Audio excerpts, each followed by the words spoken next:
Rasulullah sallallahu alaihi wasallam pernah bersabda, "Man sanna fil Islami sunnatan hasanah, fa umila biha ba'da, kutiba lahu mithlu ajri man amila biha, wa la yanqusu min ujurihim syai'un."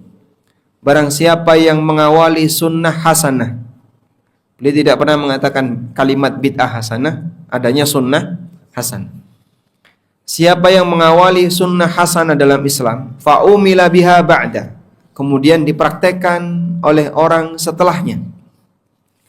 Nabi SAW mengatakan, kutiba lahu mithlu ajri man amila biha, maka dicatat untuknya seperti pahala orang yang mengamalkannya, wala yanqusu min ujurihim syai'un, tanpa mengurangi pahala mereka sedikit pun.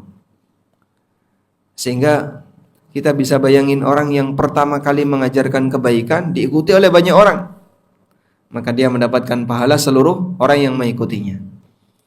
Wa man sanna fil Islami sunnatan sayyi'ah, dan barang siapa yang mengawali kebiasaan yang buruk dalam Islam, fa umila biha ba'da, kemudian diamalkan dan dipraktekkan oleh orang-orang setelahnya, kutiba alaihi mithlu wizri man amila biha, maka dicatat untuknya seperti dosa orang yang mengamalkannya, wala yanqusu min auzarihim syai'un, tanpa mengurangi dosa mereka sedikit pun. Hadis ini memiliki sababul wurud. Nabi SAW pernah melihat ada beberapa orang yang datang ke Madinah dalam suasana mereka keadaannya miskin. Orangnya miskin dan nampaknya mereka dalam kondisi lapar. Maka Nabi SAW langsung memotivasi para sahabat untuk bersedekah. Tapi satu masjid tidak ada yang bergerak.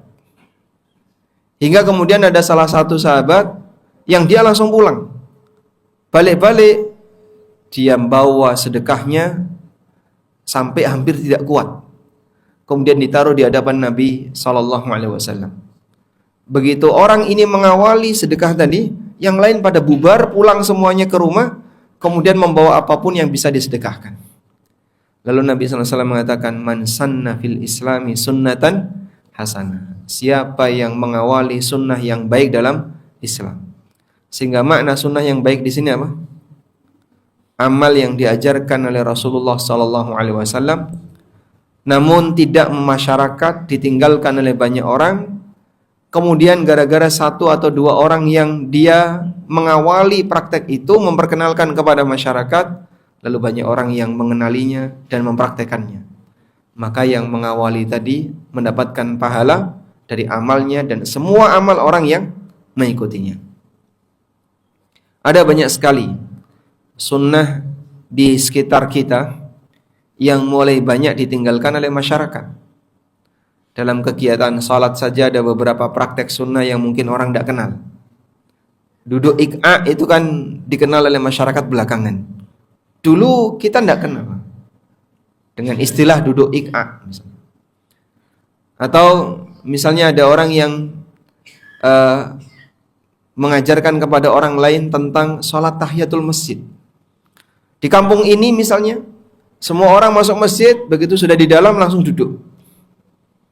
Tidak ada yang kemudian melakukan sholat tahiyatul masjid. Tapi ada seorang muslim yang mengajarkan, begitu dia masuk sholat tahiyatul masjid dulu, dilihatin oleh banyak orang. Sampai akhirnya jadi kebiasaan yang tersebar di sana.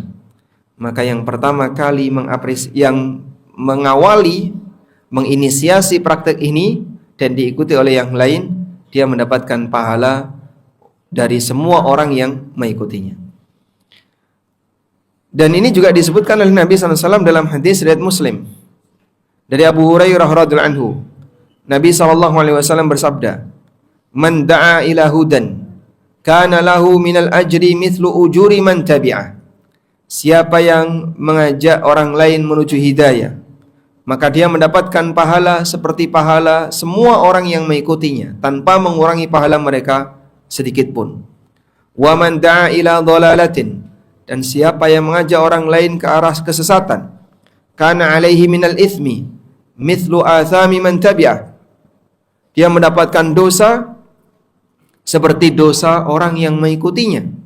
La yanqusu dzalika min athamihim syai'a, tanpa mengurangi pahala mereka sedikit pun. Maka bersemangatlah untuk mengajak orang lain melakukan kebaikan, walaupun yang ada ajak itu, kebaikan yang Anda ajak ini adalah kebaikan yang mungkin Anda menilai ini sesuatu yang ringan.